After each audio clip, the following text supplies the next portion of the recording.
Well, hello there, smart, sassy, wonderful you.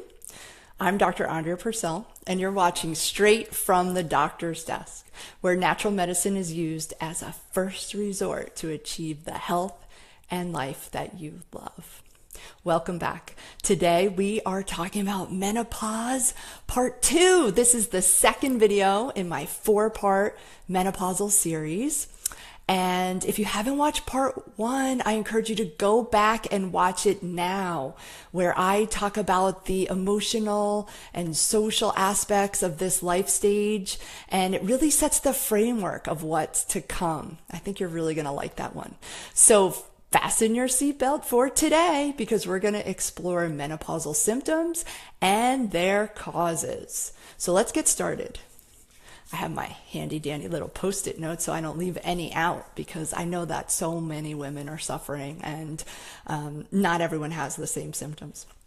Okay, night sweats, hot flashes, fatigue, weight gain, digestive trouble, headaches, forgetfulness and irritability, depression, anxiety, insomnia, heart palpitations, joint aches, achy joints, hair loss.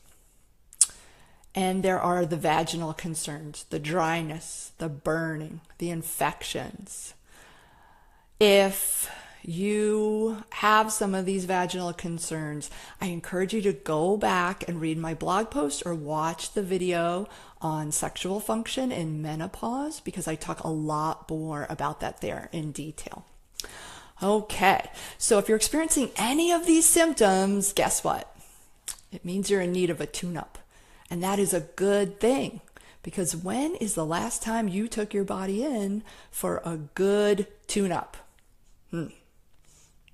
So menopause is a normal part of life. Yeah, it's not meant to be difficult. Women in many countries experience menopause and they're happy about it. They don't have any symptoms. And really, up until a few decades ago, women in the United States weren't suffering nearly to the extent that we are suffering today. So what's going on? Hormone levels are dropping. That is true. They're fluctuating during this time period. But guess what? They've always dropped. I mean, women have always gone into menopause. This isn't something new. And no, you're not just getting older. I hear that all the time. I'm sick of hearing that. So what's happening? Why are women suffering so much, and so much more today than ever before? Well, you probably know this, but I'm going to tell you anyway. Women are complicated. That's right. And so many things contribute to our health or our dis-ease. It's usually never one thing. It's not black and white. It isn't linear. Okay, it's usually many things contributing.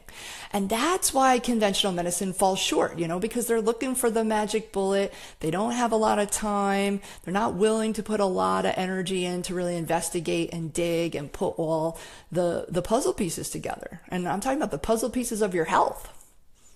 So hormones decline in this life stage, mostly estrogen, progesterone, testosterone, DHEA, and hormones are protective to the body. Okay, so I want you to think of them like a big fluffy couch cushion, your hormones. Or you could think of them like a safety net, that you fall into and you bounce out of, so that you don't end up going through the floor or hitting the pavement, right? So cycling levels of hormones protect your system from wear and tear, oxidation, and the effects of stress. Okay, so this is so important. I need to tell you this again. Cycling levels of hormones will protect your body from wear and tear, oxidation, and the effects of stress. So what happens is when hormones decline, or when they're fluctuating and there's big changes happening, we lose our couch cushion. That's right. No more cushion.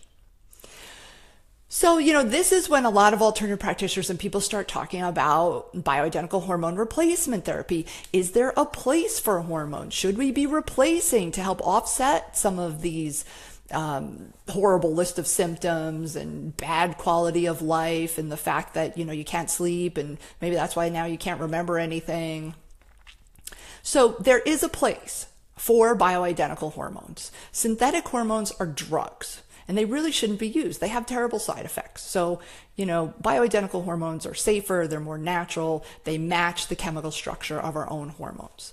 And it seems logical, okay, well, my hormones are declining and I should replace them. I should replenish what's been lost, because before, maybe 10 years ago, I had a better quality of life and my life was better than it is now and I wasn't suffering as much, right? And so what's happened here is that a lot of the blame has been placed on women's hormones and the lack thereof. And yes, in many instances, women will feel better when they replace their hormones, because it will pull you out more quickly. It will help with the resolution of the symptoms. And, and that's what a lot of us need, because there's such deep depletion going on. But, ultimately, hormone replacement therapy should be used as a tool that's used temporarily. And temporarily could be for, 6 months. It could be for 5 years, right? But there needs to be really an exit strategy with it as well, because Mother Nature did not intend for us to be on hormones for life, because if she did, she would have let us keep our hormones for life. So the goal here really is about addressing deficiencies in this life stage and toxicities and infections and just really get the whole picture there, so that we're not using hormones as a crutch long term.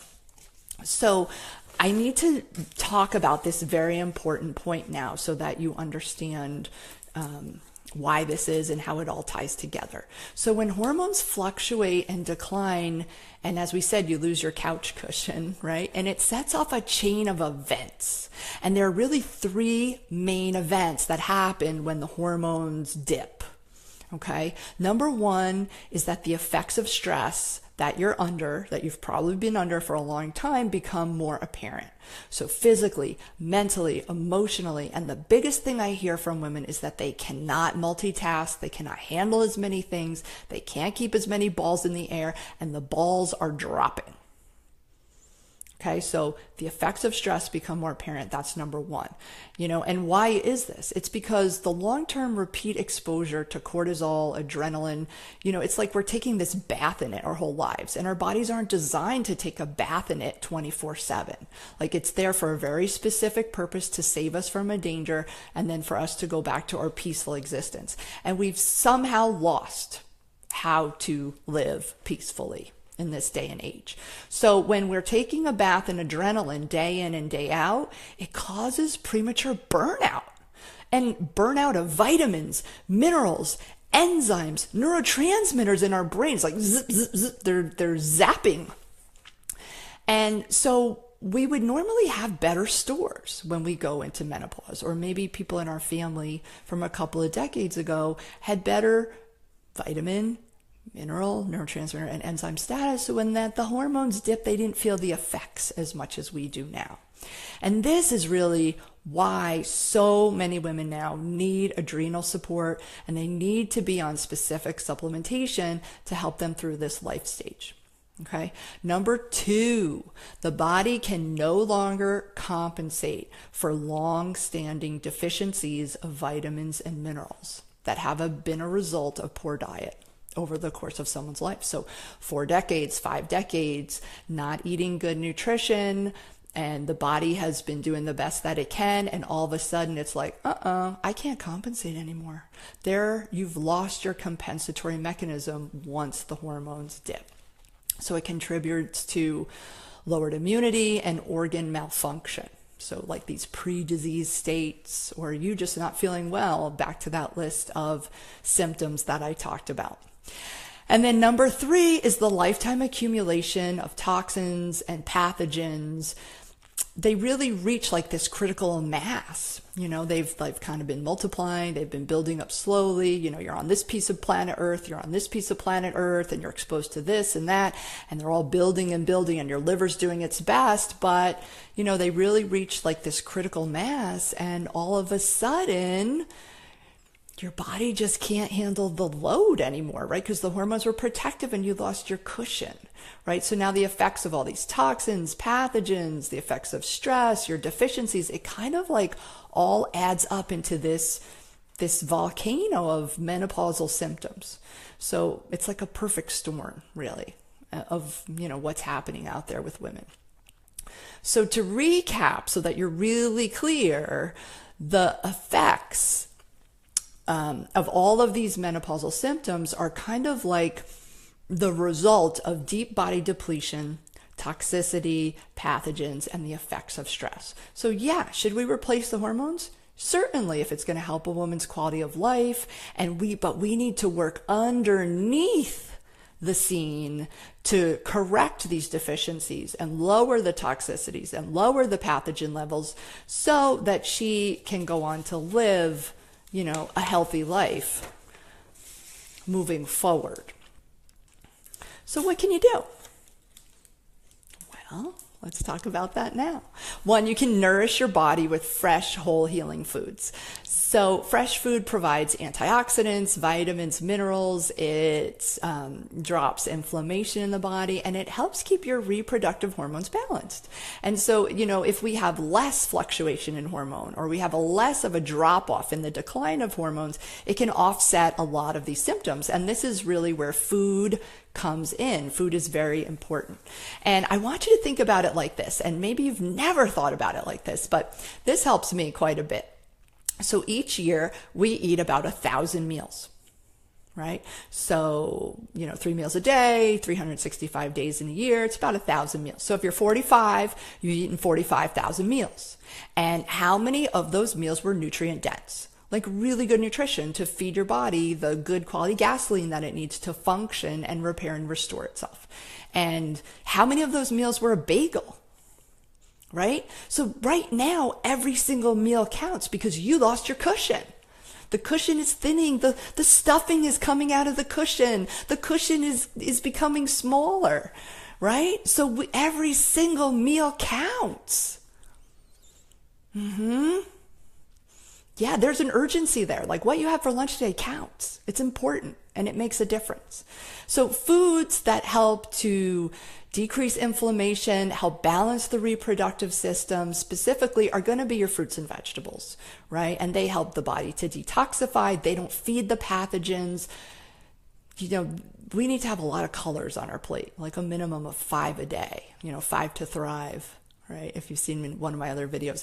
But while blueberries and celery and cucumbers and asparagus and avocado and sweet potatoes and all the deep colored berries and grapes and potatoes even, and then some really good nourishing herbs are nettle leaf, elderberry, and sage, especially for menopausal hormone shifts. But all fruits and vegetables will help your body to detoxify and help support it and recorrect and reestablish some of the nutrient baseline levels that you'll need. And part 2, it's really important to find a good alternative practitioner to work with you on all of this, because it really is time for a tune-up, to run the labs, check the levels, make sure that there are no pre-disease states or things manifesting, hop in there so that you can do some prevention. So not just help your quality of life now, but moving forward into, the next couple of decades, you could really set a solid foundation for that. So as I mentioned in Menopause Part 1, this is such an incredibly exciting time of your life. So many women are changing things up, reinventing themselves, helping the world, making themselves happy while they help the world. It's just such an exciting time, and the world needs you. Like what you've got, sister, you've got the goods, and you need to get out there and share them. Yeah, you need to share all the knowledge that you've gained, the wisdom. You're going to change up your career. You're going to get out there and do something really great. And I support you in all of that. And I want you to be as healthy as you can be to live out these next couple of decades and your purpose and all of that good stuff. So in the next sessions on menopause, I'm going to talk about some of the most common vanity complaints, what to do about them, and then some of the deeper health concerns that can manifest if we're not paying attention. So like I always say, you become who you hang around. So let's hang out some more and we can change medicine one person at a time. Take good care. Bye for now.